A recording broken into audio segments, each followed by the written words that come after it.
It's a place where I love to be. Look in a book, here's a story for you. Who makes stories when the day is through? Who makes stories when the day is through? Story makers, working through the night till the rising sun. Story makers, stories are fabulous, stories are fun. Milton Wordsworth, Shelley and Jackson, working through the night till the rising sun. Story makers, stories are fabulous, stories are fun. Come on, be a story maker.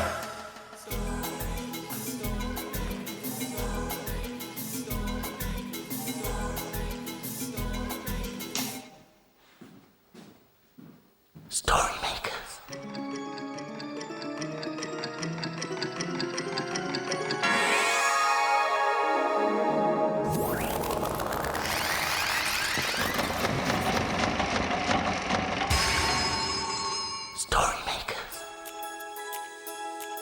It's midnight.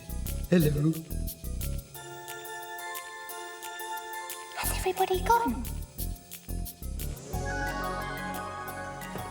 The sun is down, the stars are bright. Story makers come out at night.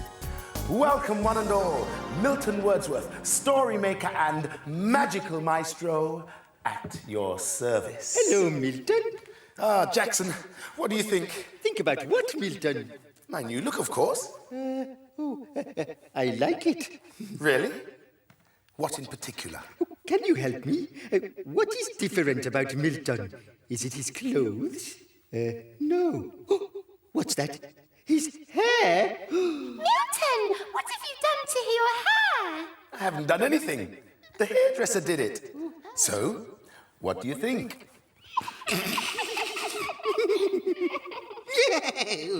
Well, I never. Time for a story. Now, I know that I can depend on you to help me, so let's use this and your imagination. If you please, imagine a story.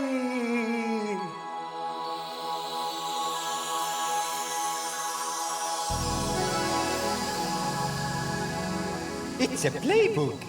And it's called My Dad the Hairdresser. Today, I'm going to have my hair cut. I know the hairdresser really well. He's my dad. I like going to his salon because there's so much to see. Mrs. Martin gets her hair done every week. Her dog likes to watch too. Sometimes I help around the salon. I help take rollers out, comb hair. I clean the brushes and clear up the hair that collects on the floor. I make sure that customers don't get hairspray in their eyes. But best of all, I like it when Dad cuts my hair. Before I have the chance to tell him what style I would like, I am washed, shampooed, rubbed, rinsed, combed, snipped, clipped, shaved,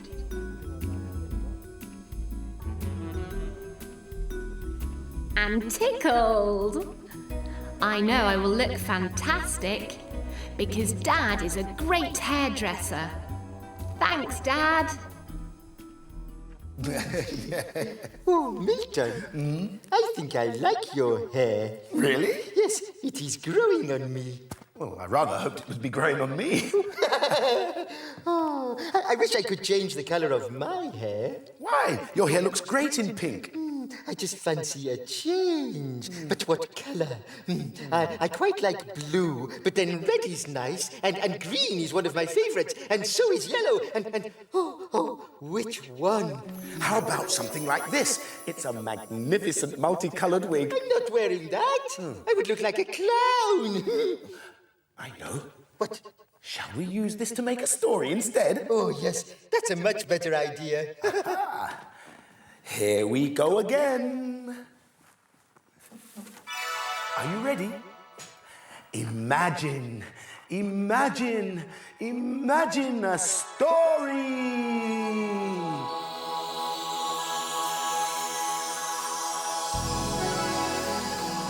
It's a Barnacle Rock story. Did the wig help? Let's see, shall we? The hairy, scary fish. Once upon a tide at Barnacle Rock, something hairy turned up, and it landed right on top of Papa Clam. His world suddenly went very dark, even though his shell was open. Later on, Ellie woke up. Rise and shine, barnacles under the sea. Morning, everyone, how are you? Very well, yes, very well indeed. Chimed the barnacles. Morning, Harry. Morning, Littly, grinned Ellie. Electra arrived too. I've just seen the strangest looking hairy rainbow fish. Why don't we take a look? Suggested Ellie. The sea creatures peered over to where the hairy rainbow fish lay. Look at all those lovely colours, said Ellie, floating closer. Hello, she whispered. But just as Ellie reached the hairy rainbow fish, it let out a rather loud burp and started to shake. The sea creatures were rather scared.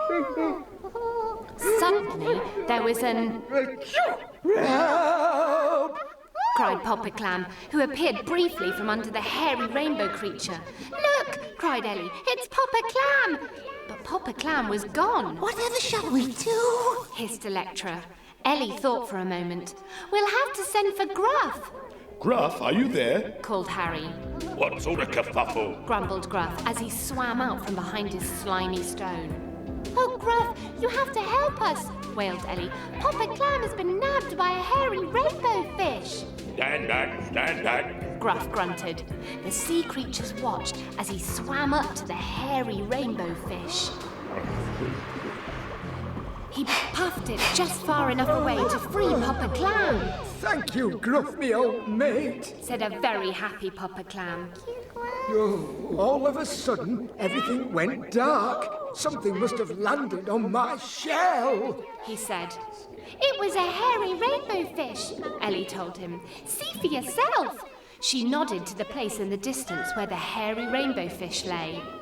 Well, I never. Muttered Papa Clam. That's no fish. It's a wig. The people up top put them on their heads sometimes to change the way their hair looks. All the sea creatures laughed. That story was great. Yes, it must be fun to change your hair.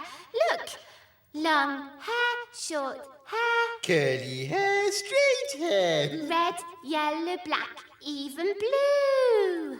Which hair suits you? Oh, definitely this one. Oh, yes, let's put it in the story machine. Yes. Now we need your help. Do you remember the magic words?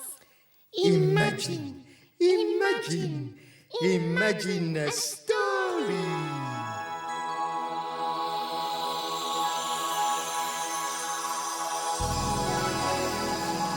Oh, it's a blue cow story.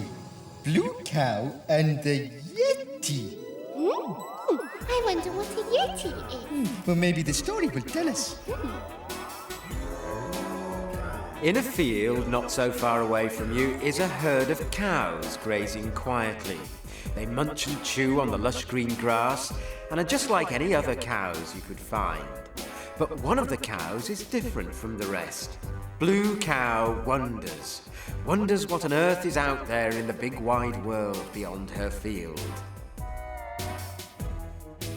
One day, Blue Cow was looking at all the other cows. I wonder what it would be like to have really long hair all over.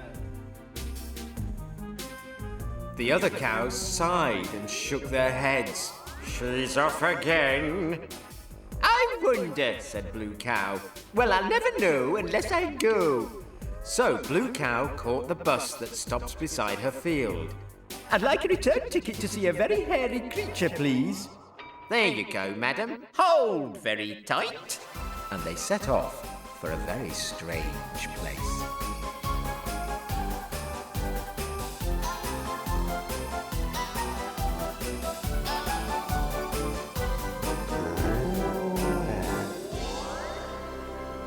And then they arrived.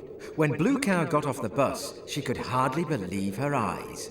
There were giant footprints as large as her head, leading up to a purple mountain with a huge green door on the front. Blue Cow walked up to the door and knocked gently. The door creaked open. "Yes," said a very deep voice. There, in front of her, stood an enormous creature covered from head to toe in long, flowing silver hair. "Hello," said Blue Cow. "I'm Blue Cow." "I'm Mr. Yeti. Do come inside." Blue Cow noticed that everything in his home was bigger than normal and was covered in hair. There was a huge dining table covered in long brown hair. On the table were 4 hairy bowls of soup. Around the table there were 5 hairy chairs, and on the chairs sat 1 hairy red person, 1 hairy purple person, and 1 hairy pink person. "My family and I were about to eat dinner. Would you join us?" said Mr. Yeti. "Oh, yes, thank you," said Blue Cow. After eating all the soup, Blue Cow felt all warm and tingly. "If you don't mind me asking," said Blue Cow, "how does it feel being covered in all that hair?" "It's very good sometimes, especially in the winter. But we do spend absolutely ages at the hairdresser's." "Oh, it was very nice meeting you, but I must be getting back to the field now." "It was very nice to meet you," said Mr. Yeti. "Thank you," said Blue Cow. "You'll never guess where I've been." "Where have you been?" "I have been to a very hairy place." "Everyone knows cows can't go there. But we know they can, don't we?" So a yeti is a creature with lots and lots of hair. I think you would make a great Yeti, Milton. Well, actually, I've decided that I'm not really sure about my new hairstyle. Not Yeti, anyway. Not Yeti. So you're going to change it back? Well, Oh, good. Good. Good. but alas, it will have to wait until tomorrow. Oh, but we love you just as you are, Milton. And it is nice to have a change sometimes. Very true. The dawn is upon us. The morning is nigh. We've made our stories, and we bid you goodbye.